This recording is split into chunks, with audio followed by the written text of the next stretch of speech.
Ano ba naman itong nangyayari sa akin? Hindi ko sukat akalain na yung trabaho pa naging dahilan kung bakit ako nalumpo. Kung di sana nangyari yung aksidente na yun, eh di sana wala ako sa wheelchair na to. Vince, mukhang nakarami ka sa pagpaparking boy mo ngayon ah. Sakto lang, Chong. Kanina pa nga madaling araw dun eh. Magkano naman kinita mo?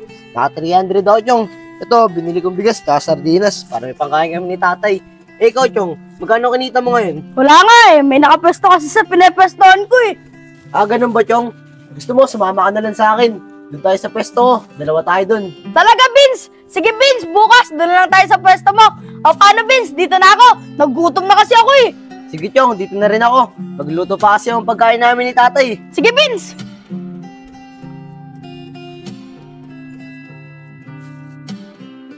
Tay, kamusta po kayo? O anak, nandiyan ka na pala. Ayos lang naman ako anak. Tay, diskarte na po ako ng pagkain natin. Magluluto lang po ako saglit. Pagtapos po na ito, kumain na po agad tayo.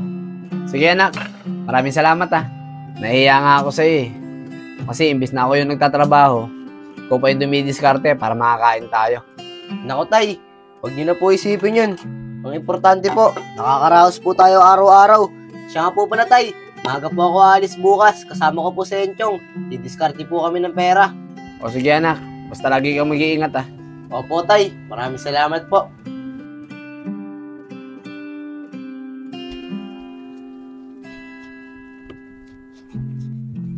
Tay, Tay, alis na po ako ah. O sige anak, basta yung sinasabi ko sa'yo ha, mag-iingat ka. Opo tay, maraming salamat po. Paano po, dito na po ako ah. Sige anak.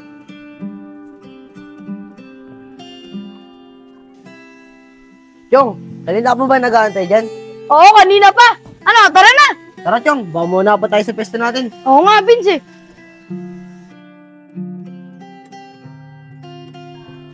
Chong, umalas mo talaga kasama. Yan mo, biruin mo. Ang aga na natin, pero minauna pa sa atin dun. Hayaan mo Vince, bawi na lang tayo sa susunod. Sige Chong. Paano Vince, dito na ako ah. Sige Chong, dito na rin ako. Sige. O Vince anak, ba't bumalik ka? May nakalimutan ka ba? Wala po tay. Kaya po ako bumalik kasi po, minauna na po sa may pwesto namin na yan Chong. Ganun ba anak? Eh total, nandito ka na rin naman ha. Samahan mo kaya ako magsimba? Hindi kasi ako nakapagsimba ng 1 linggo eh. Sige po tay, ngayon na po ba? O anak, ngayon na sana eh. Pero pwede mo ba akong ikuha ng damit? Magpapalit muna ako bago tayo umalis. Eh ikaw, ganyan ka na lang ba? Opo tay, ganito na lang po ako. Sige po tay, kukuha lang po kita ng damit. Sige anak, salamat ha. Ayan tay, okay na po ba yan? O anak, ayos na to. Tara na. Tara po. Uy, tol, si Vince, oh. Uy, Vince, sama ka sa amin sa taas. Magbabasketball kami. Ay, hindi mo na ako makakasama sa inyo, Kuya Joseph. Kasamahan ko kasi si tatay. Sisimba kaming dalawa. Ganun ba? O sige, dito na kami, ah. Mga tol, tara na. Tara. Galingan nyo, ah, para manalo tayo. Ano Vince? Anak, tara na. Okay, tara na po tay. Uy, mga tol, pansin nyo ba? Kawawa naman si Vince, ano? Ang bata-bata niya pa, hindi niya na nagagawa yung mga gusto niya dahil sa pag-aalaga niya sa tatay niya. Oo nga, Sep eh. Kung ako yun, Sep, di ko kakayanin yun. Oo nga, eh. Tara na.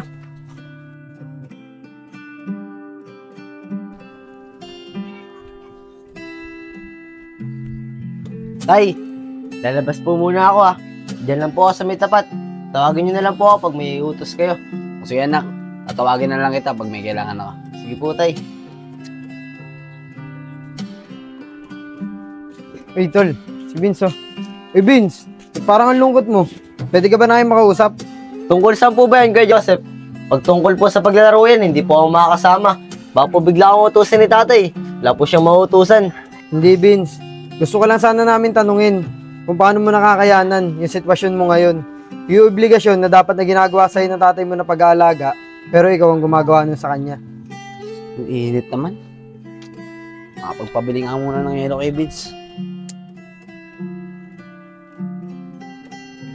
Mukhang may kausap si Vince ah. Mapakinggan nga. Hindi ka ba nagsasawa sa sitwasyon mo? Isipin mo, ikaw yung nag-aalaga sa tatay mo. Ikaw yung nagtatrabaho. At ikaw rin nagluluto ng kakainin nyo. Vince, napakabata mo pa. Pero nararanasan mo na lahat ng yan. Alam mo ba, Vince? Dapat, sa edad mo na yan, sinusulit mo muna yung pagkabata mo. Oo, Kuya Joseph, tama ka. Nakakasawa na mag-alaga ng magulang. Nakakasawa na rin magluto. Nakakasawa na rin dumiskarte ng pera araw-araw. Vince, pagpatuloy mo lang yung pagiging mabuting anak. Malalagpasan nyo rin yung mga pagsubok na yan. Maraming salamat sa inyo, mga kuya. Wala yung Vince. O paano, dito na kami ha. Maraming salamat po ulit. Tara na mga tol.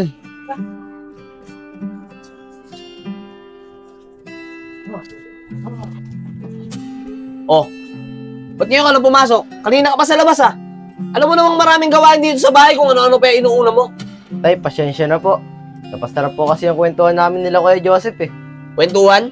Bakit? May katuturan ba yung mga pinag-uusapan nyo? Alam mo namang mandaming gagawin dito sa bahay, alis ka ng alis. At tulad ko kanina, gusto ko uminom ng tubig na malamig. Wala akong mautusang bumili ng yelo dahil hindi ka pa umuwi ng bahay. Tay, sorry po. Hindi na po mauulit. Pasensya na po.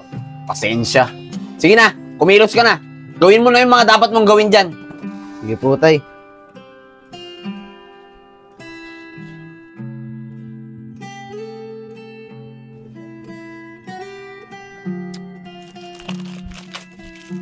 Tay, ba't ang dami pong kalat?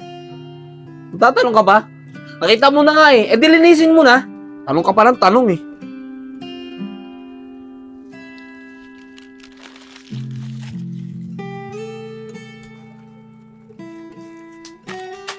Tay, bakit po ba kayo nagkaganyan?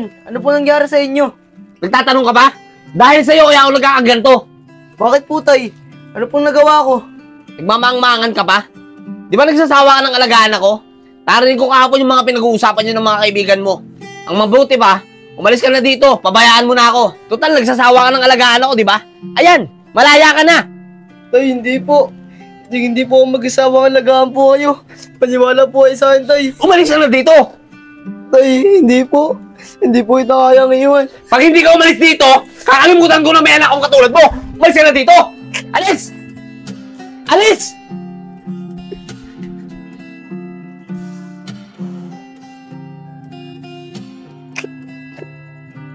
Uy Vince, anong nangyari sa'yo? Ba't umiiyak ka?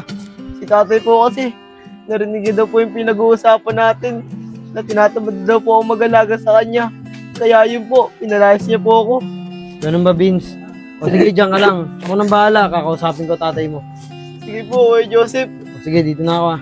Sige po. Enad! Enad, pasok na ako ha. Uy, Sep, ikaw pala yan. Tara ka, pasok ka. Ano ba sadya mo, pre? Buka muna. Eh pre, nakita ko kasi yung anak mo. Nasa kubo, umiiyak. Sabi niya, pinalayas mo daw siya. Narinig mo daw kasi yung pinag-uusapan namin kahapon na nagsasawa na daw siyang alagaan ka. Oo, Sep, tama ka. Narinig ko nga yung pinag-usapan nyo kahapon. At narinig ko rin na sinabi ng anak ko na nagsasawa na siyang alagaan ako. At alam ko rin na balang araw, iiwan niya rin ako. Tulad ng ginawa ng nanay niya sa akin. Nagkakamali ka dyan pre. Kung tinapos mo sana yung buong pinag-usapan namin, nalaman mo sana kung gaano kang kamahal ng anak mo. Tungkol saan po ba yan, Kuya Joseph? Pag tungkol po sa paglalaro yan, hindi po ako makakasama. Baka po bigla akong utusan ni tatay. Wala po siyang mautusan. Hindi Vince, gusto ko lang sana namin tanungin kung paano mo nakakayanan yung sitwasyon mo ngayon. Yung obligasyon na dapat na ginagawa sa'yo ng tatay mo na pag-aalaga, pero ikaw ang gumagawa mo sa kanya. Mukhang may kausap si Vince ah.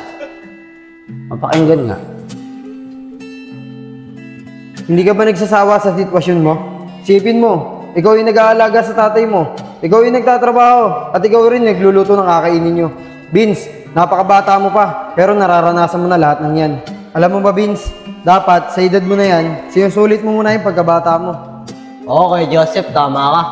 Nakakasawa na mag-alaga ng magulang. Nakakasawa na rin magluto. Nakakasawa na rin dumiskarte ng pera araw-araw. Siguro sa iba, ganun ang iniisip nila. Nagkasawa sila. Pero para sa akin, kahit kailan, hindi ako mag-asawang alagaan at pagsilbihan si tatay. Kasi mahal na mahal ko siya.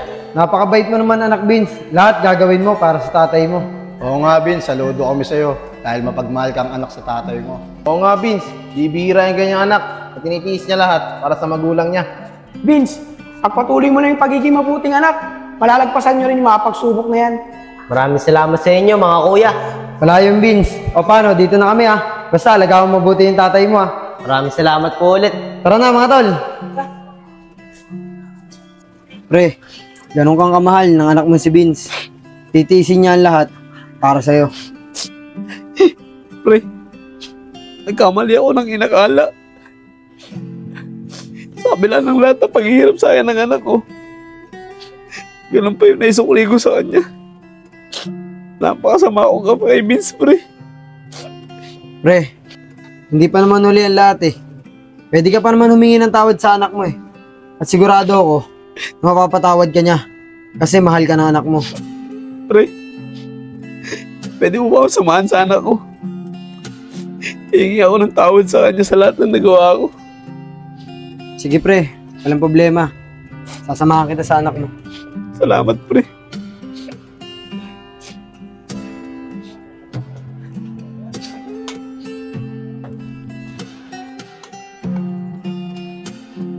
Vince, gusto ko daw kausapin ng tatay mo. O paano Enad? Dito na ako Ikaw na bahala magsabi sa anak mo. Sige, pre. Salamat, Sige. Vince, anak, patawarin mo sana ako sa mga nasabi ko sa'yo. Natatakot kasi ako na makaiwan mo ako tulad ng ginawa sa akin ng nanay mo At ayoko rin na magaya sa ibang magulang na iniwan sila ng mga anak nila. Lalo na sa ganitong kalagayan ko. Vince, patawarin mo sana ako. Wala po yun, tay. Pinapatawad na po kita. Pinapangako ko po sa'yo. Hindi po kita iiwan at hindi rin po kita papabayaan. Mahal na mahal po kita, tay. Mahal na mahal din kita, anak. Spend